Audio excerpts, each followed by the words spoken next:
যারা মারা গেছে তারা কোনো নির্দিষ্ট দলের কারো সন্তান নয়। বুলেট যখন একটি বাসায় এসে মা তার সন্তানকে ঘুম পাড়িয়ে বারান্দায় এসেছেন, তাকে হত্যা করেছে একটি বুলেট, সে বুলেট জিজ্ঞেস করেনি আপনি কোন দল করেন।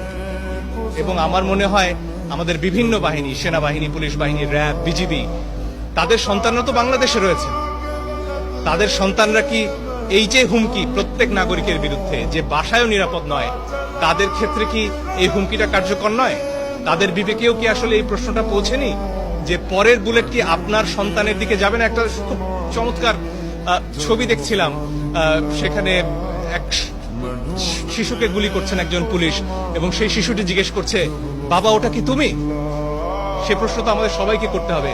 আমাদের কল্পনা চাকমার একটি উক্তি ঘুরে বেড়াচ্ছে, সেখানে বলা হচ্ছিল যে পাহাড়ে যে অত্যাচার করা হয় পরীক্ষামূলকভাবে, একসময় সেই নিপীড়ন নেমে আসে সমতলে। আমরা আর কতদিন অপেক্ষা করব যে আমার ঘরে গুলি আসা পর্যন্ত আমি চুপ থাকবো? কারণ গুলি তো আমার পাশের বাড়িতে লেগেছে, আমার বাড়িতে লাগেনি। কোথায় প্রশ্নটা সেখানে।